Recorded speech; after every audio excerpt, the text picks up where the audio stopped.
Summer activity prep, let's get right into today's episode.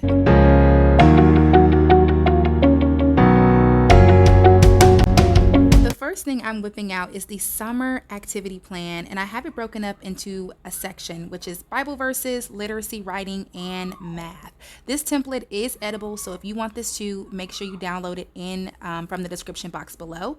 I'm also having a reading log. You guys know we are all about reading here at the Brown Bear Book Club, so once my children fill out, like, color each balloon or book, we're going to have a book party with snacks and books and just have fun.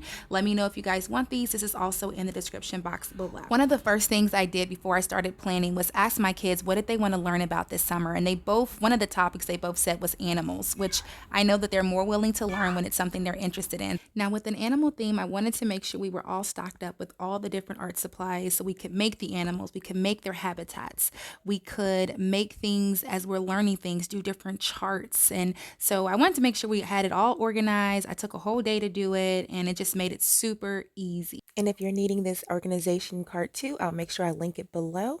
I'm also going to be using some sand this summer, in which I'm planning to have handwriting activities, some literacy and math activities. With the handwriting, I'm planning to use it as a way of textured writing, where we write different letters or words, or even just the motions of writing different, drawing different types of shapes. And also scavenger hunts, hiding letters, hiding words, hiding numbers. Planning to continue to do science experiments, go on hiking trips, also try to get them back into swimming classes, and just be outside in general. Build on life skills like cooking and making snacks, going to vacation Bible camp. And I also really like planning field trips like the fire station. And we will continue to use our 5-minute gratitude journal, where they can journal things they thank God for.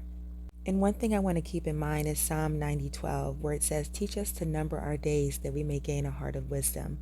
Even though I have all these ideas, I probably will not do all of these ideas, but I want to make sure that we're living a slow and steady, but not busy and just all over the place life, but that we can actually make memories. And sometimes those days are slower and not fast paced.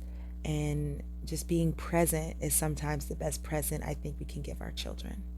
Let me know in the comments, was there any helpful tip or activity idea that you found helpful in today's episode? And if you enjoyed it, make sure you hit that like and subscribe button. And if you're not a member of the Brown Bear Book Club, you can join for free by clicking the link below, where I send you additional resources.